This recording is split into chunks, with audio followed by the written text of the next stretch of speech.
지수는 또다시 쉬어갑니다. 하지만 종목별로 들여다보면 급등락을 오가는 종목들이 또 굉장히 많죠. 이런 종목들 토대로 해서 전략 챙겨보도록 합니다. 자, 오늘 MT 힌트 정재훈 전문가와 AR 인베스트 오현진 팀장과 함께하겠습니다. 마감 분석 5 첫 번째 종목부터 공개할게요. 자, 첫 번째는 제약 바이오주 넣어봤습니다. 물론 이 제약 바이오주들이 뭐 반도체주들처럼 시장의 대세로 두도주로 변모하지는 당분간은 않을 것 같다는 시각은 많아요. 하지만 최근 들어서 몇몇 종목들 중심으로 강한 모습을 보여줍니다. 단기적으로 좀 이런 종목군들 포트에 담아도 괜찮을까요? 두 분 시각 챙겨주세요. 200초 드리겠습니다.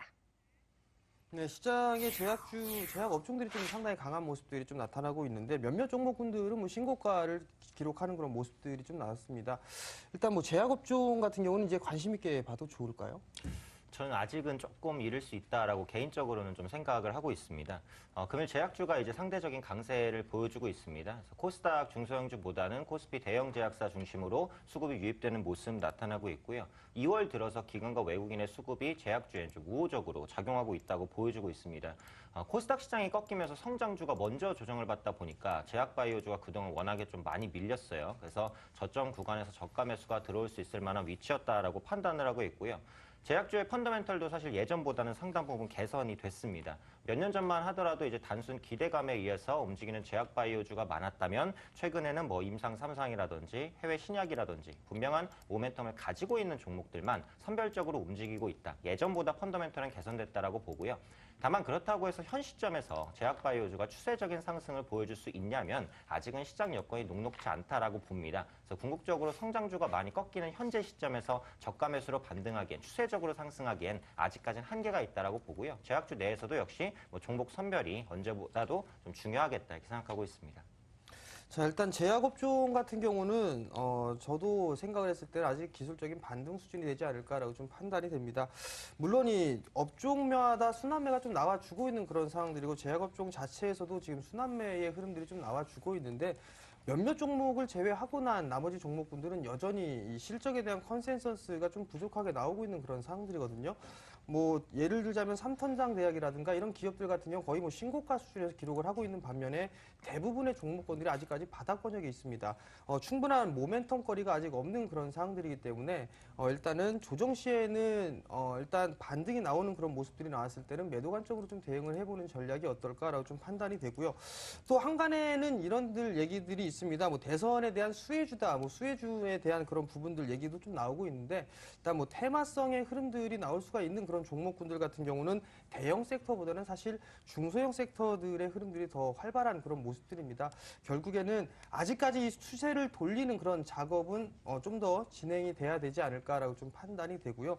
반등 시에는 일단 여전히 매도 관점으로 보고 트레이딩 관점으로 보게 된다면 좋은 그런 관점이지만 단기적인 시각으로 놓고 봤을 때는 좀 더 아직까지 바닥을 다지는 구간이 더 많아야 된다라는 점 말씀드리겠습니다. 네. 자, OCI 실적 나왔는데요. 요거 한번 체크하고 다음 종목 한번 열어볼게요. 자, OCI 현재 가격은 보합권에서 움직이고 있는 가운데서 실적 나왔습니다. 한번 들여다봅니다. 지난해 4분기 매출부터 보겠습니다. 6,511억 원. 1년 전과 비교했으니 23.5% 예상보다는 조금 잘 나왔는데요. 영업이익 점검해봅니다. 영업이익은 영업 손실 기록했군요. 적자 전환으로 돌아서면서 시장보다는 좀 못 나옵니다. 매출은 예상보다는 잘 나왔지만 영업이익 남는 것이 그렇게 많지는 않았군요. 자, 뭐 주가는 0.1% 정도의 약세 혹은 이제 플러스 왔다 갔다 하는 모습을 보여주는데요. 주가 그동안 과매도 국면에 접어들었기 때문에 이제는 좀 올라서지 않을까란 기대감은 나타나지만 아직까지는 조금 더 지켜봐야 할 사항들이 많은 그런 OCI입니다. 계속해서 실적 나오는 대로 점검 드릴게요. 자, 저희 마감 분석 5 두 번째 종목 점검하고 있겠습니다. 이번엔 삼성중공업인데 좀 밀려나는 종목 가운데 하나 꼽아봤어요. 악재가 떴습니다. 영국의 한 회사의 파산 가능성이 점쳐지면서 삼성중공업에 안 좋은 영향을 줄 것이다. 이런 얘기들이 좀 주가를 끌어내리고 있는 부분으로 보여요. 그렇게 큰 악재인 것인지 앞으로 삼성중공업은 어떤 전략을 써야 하는 것인지 역시 두 분께 200초 드리겠습니다. 점검해 주세요. 네, 조선업종을 보게 되면 삼성중공업이 가장 지금 많이 밀려내려고 있는 그런 모습들인데 CDR 파산에 대한 우려감이 좀 작용이 되고 있는 그런 상황들입니다. 여전히 기술적인 흐름들이나 이런 모습들을 놓고 봤을 때는 뭐 눌림목이 아닐까라고 좀 생각을 하시는 투자자분도 계실 것 같은데요. 삼성중공업 어떻게 봐야 될까요? 일단 전 조선주 전체에 대해서도 아직은 좀 보수적인 관점을 유지를 하고 있습니다. 이번에 나왔던 시드릴 파산 가능성이 확대된다라는 소식은 국내 조선사에는 분명히 어느 정도 부담이 될 수 있는 소식이다라고 보고 있습니다. 국내 조선주가 이제 해양 시추 설비에 대해서도 많은 이익을 가져갔었거든요. 부가가치도 상대적으로 높기 때문에 수주시의 주가의 모멘텀이 되는 모습도 많이 나타났습니다. 현재 시드릴에 대해서 국내 조선사가 이제 해양 시추 설비에 대한 매출 비중, 수주 계약이 한 20% 이상을 차지하기 때문에 실제로 파산한다면 실적에 영향을 미칠 수 있을 것으로 이렇게 전망하고 있습니다. 물론 현재 시점에서 파산이 확정된 건 아니에요. 그래서 이것 때문에 뭐 실적이 깨질 것이다라고 보는 것은 아직은 시기상조입니다. 그런데 그동안 주가 회복을 조선주가 보여줬었던 요인을 보자면 조선주의 투자 심리 개선, 그러니까 수주 개선이라든지 이런 부분의 기대감에 의해서 올랐기 때문에 이런 기대감 정도의 손상을 입힐 수 있을 정도의 이슈, 요 정도로는 이제 생각을 하고 있습니다. 그러니까 아까 말씀드렸듯이 그동안 조선주가 올라왔던 게 수주가 막 회복되면서 올라온 게 아니죠. 그래서 저가에 대한 매수가 들어오고 유가 반등에 의해서 뭐 FPSO나 드릴십이나 이런 고부가 선박에 대한 수주가 살아날 것이다라는 기대감에 의해서 올라왔는데 아직까지는 기대감에 의한 반등이었다라는 거죠. 그래서 기대감에 의한 반등이 어디까지 나올 수가 없는 상황인데 현재 시점에서 이제 전방 산업이라고 할 수 있는 해운업은 여전히 부진한 모습 벗어나지를 못하고 있습니다. 그래서 이런 부분들을 전체적으로 감안해 본다면 조선주가 추세적인 반등을 보여주기엔 조금 어렵다. 그래서 반등 시에 좀 비중 축소하는 관점을 좀 개인적으로는 가지고 있습니다. 삼성중공업이 3%대 밀려 내려오고 있는 그런 모습들인데 뭐 장중에 좀 더 크게 밀려 내려오는 그런 모습들을 좀 보였었습니다. 아랫골을 좀 달아주고 있는 그런 모습들이 나타나고 있는데요. 실적적인 측면으로만 놓고 보게 되면 삼성전자는 여전히 적자에서 헤어나오지를 못하고 있습니다. 2017년도 전망 자체도 이렇게 뚜렷하게 좋은 그런 부분들은 찾지는 못하고 있는 그런 상황들이고요. 다만 이제 1월 달에 이 한국 조선 쪽의 이 수주 부분들이 중국과 일본을 앞질렀다라는 그런 기사거리도 나오고 있는 그런 상황들인데요. 여전히 추이적인 부분들을 좀 더 지켜봐야 되지 않을까라고 좀 판단이 됩니다. 주도 업종으로서 치고 가는 그런 모습들은 다소 좀 부족하지 않을까라고 좀 판단이 되고요. 삼성중공업보다는 오히려 현대중공업이 조금 더 좋지 않을까라고 좀 판단이 되기 때문에 일단 트레이딩 관점으로 본다라면 뭐 정보증권역까지는 볼 수가 있겠지만 투자 관점으로는 차라리 다른 산업재 섹터 쪽으로 보시는 전략이 좀 더 유리하지 않을까라고 좀 말씀드리도록 하겠고요. 뭐 만약에 보유를 하고 계신 분들이라면 오늘 같은 이 악재거리에서 일단 밀려 내려왔던 그런 부분들이 있는데 다시 한번 뭐 1,500원 정도 때 이 자리대까지 충분히 회복을 해줄 수가 있기 때문에 그 자리대에서는 일단 종목 교체를 권해드리도록 하겠습니다. 네. 오늘의 하락장에서 말고 조금 반등이 나올 때 기회를 봐서 비중을 줄이거나 다른 종목으로 교체를 하는 방법을 두 분께서는 말씀 주십니다. 다음 종목에 대한 시각은 어떨까? 이번에는 오현진 팀장께 한번 여쭤볼게요. NC소프트 보겠습니다. 사상 최대 실적을 내놨습니다. 그럼에도 불구하고 주가는 이렇게 밀려나는 이거를 어떻게 해석해야 되겠습니까? 리니지오가 끝난 것인가요? 뭐 계속해서 뭐 착실한 물량들이 좀 나오는 것 같은데 추가 하락을 조금 더 열어놔야 되는 것인지 궁금합니다. 백조 드리겠습니다. 네, 사상 최대 실적을 내고 주가가 떨어지는 것은 뭐 주식시장에서 아주 자주 나타나는 일입니다. 기대치가 실현이 되었기 때문에 이제 차익 물량이 좀 나오는 것이다라고 보고 있고요. 리니지에 대한 모멘텀 뭐 절대 끝나지 않았다라고 생각을 하고 있습니다.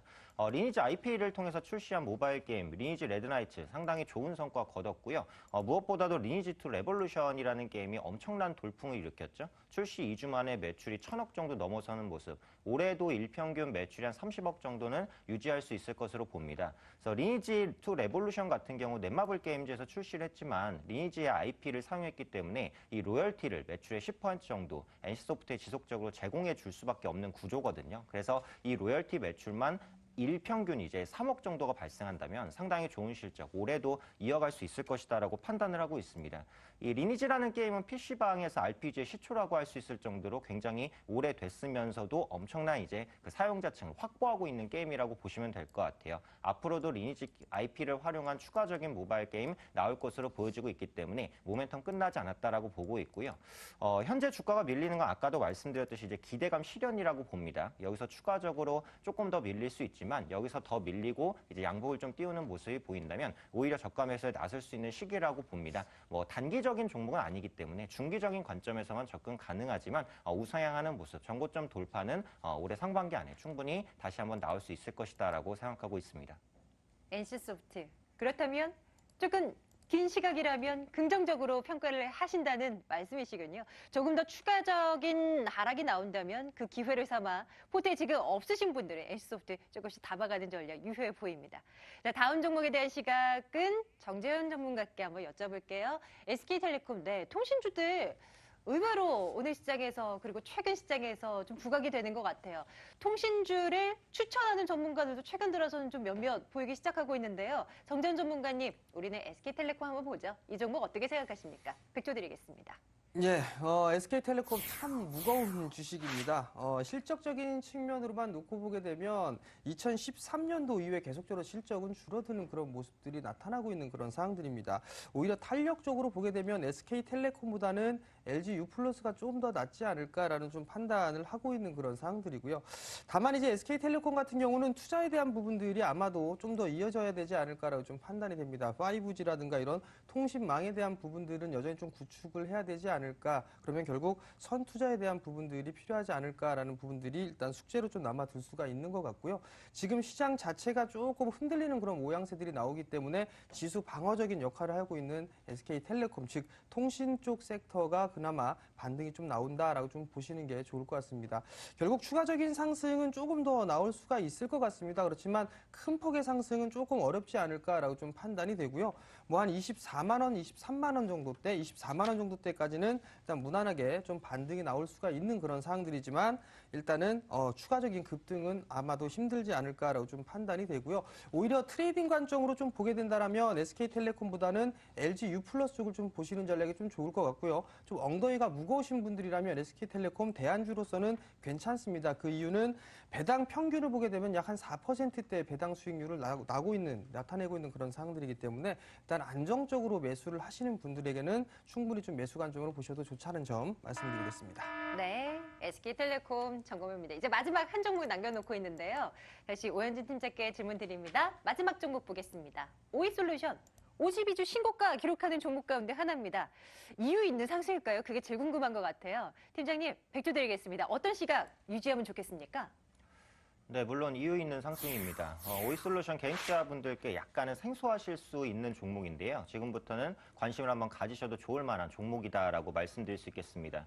오이솔루션은 광트랜시버 생산업체입니다. 광트랜시버는 B신호를 전기신호로 그리고 전기신호를 B신호로 바꿔주는 역할을 하는 그런 부품을 말합니다. 광통신망과 데이터 전송장비 내에서 데이터 송신 역할을 하기 때문에 국내의 트래픽이 증가하면 증가할수록 수혜를 받을 수 있는 그런 종목이다라고 보시면 될 것 같습니다. 현재 국내의 트래픽 굉장히 빠르게 증가하고 있죠. 스마트폰의 보급이 확대되고 무제한 요금제가 확대되고 또 동영상에 대한 사용수가 증가하면서 트래픽은 매년 두 자릿수대 고성장을 이어가고 있습니다. 앞으로 VR이라든지 AR 콘텐츠가 확대되게 된다면 트래픽 증가율은 지금과는 비교도 없을 정도의 증가세를 보여줄 것으로 예상되고 있고요. 동사의 광트랜시버에 대한 수요도 그만큼 증가할 수 있다고 보시면 될 것 같습니다. 현재 이런 VR과 AR 시대를 대비해서 진행되고 있는 투자가 4.5G 투자입니다. 지금 LTE 4G 대비해서 한 10배 정도 빠른 속도로 5G로 가기 전 단계의 투자라고 보시면 되겠고요. 역시 4.5G 투자가 확대될수록 동사의 실적에도 도움이 되는 부분입니다. 52주 신고가 많이 올랐습니다. 하지만 예전에 기록했던 고점 대비해서는 아직은 그렇게까지 많이 오른 것은 아니다라고 생각을 하고 있거든요. 그래서 현 시점에서는 충분히 저점을 잡고 올라가는 모습 앞으로도 지속될 수 있을 것이다라고 봅니다. 다만 보유하신 분이 아니시라면 고가 따라잡기가 좀 될 수 있으니까 신규적인 접근을 보실 분들은 조정시 보시는 게 좀 더 나을 것 같습니다. 네.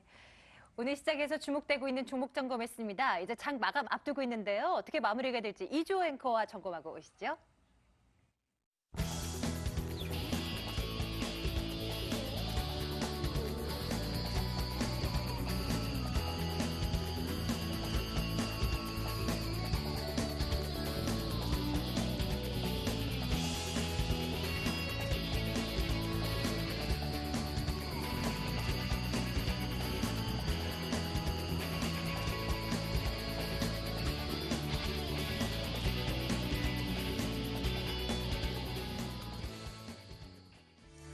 네, 오늘 마감까지 약 4분가량 남았습니다. 마감 동시효과 살펴보겠습니다.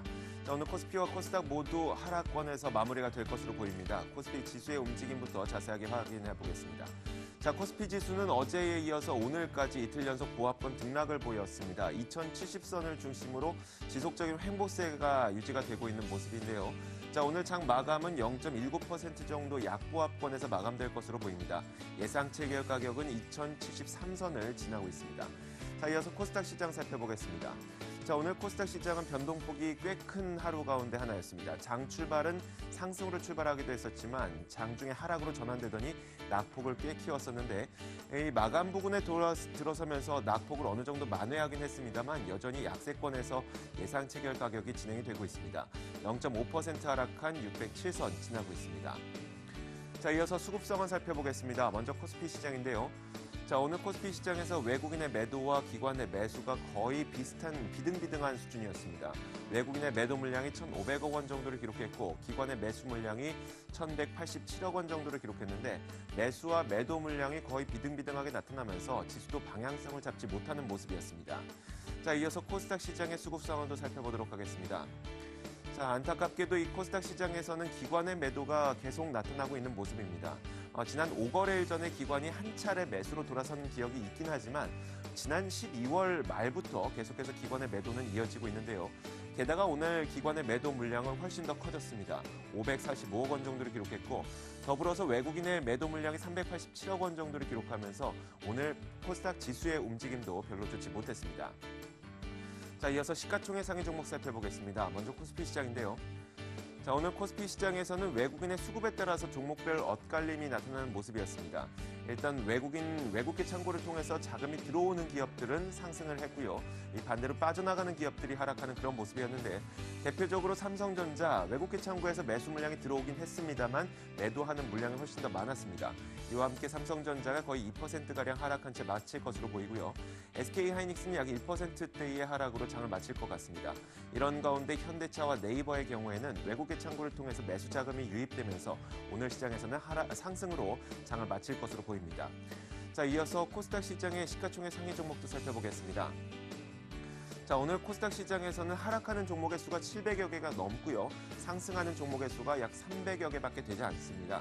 전체적으로 투자 심리가 부정적인 가운데 대부분의 종목들이 하락으로 마감을 할 것으로 보입니다.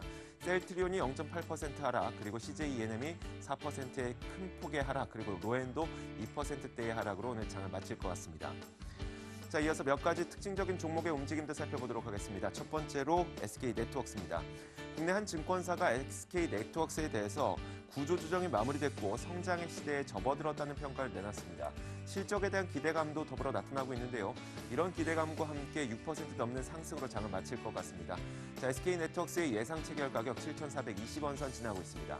자, 이어서 구제역 관련주들이 오늘 급등하는 모습이었는데요. 구제역에 대한 그 우려감 때문에 미국산 쇠고기를 수입하는 한의사료 그리고 구제역과 관련된 약품을 생산하는 우성사료가 큰 폭으로 급등한 채 마감될 것으로 보입니다.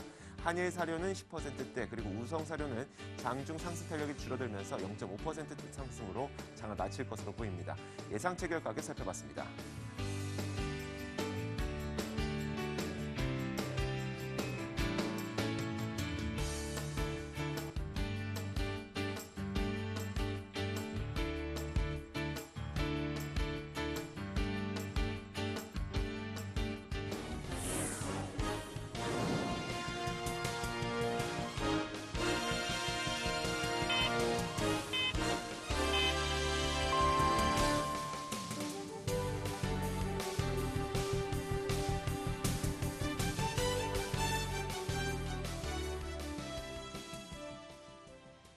화요일장 마무리가 됐습니다. 2월 7일이었습니다. 지수는 약보합선 거의 보합선쯤에서 마무리가 되고 있지만 오늘도 역시 상승하는 종목보다는 떨어지는 종목 수가 훨씬 많아서요. 아마 몸소 느끼는 체감지수 이 움직임은 더 안 좋았으리라 그렇게 생각이 됩니다. 시장에 대한 총평 들어보고요. 마감지수 점검하겠습니다. 오현주 팀장님 오늘 시장 어떻게 평가할 수 있을까요?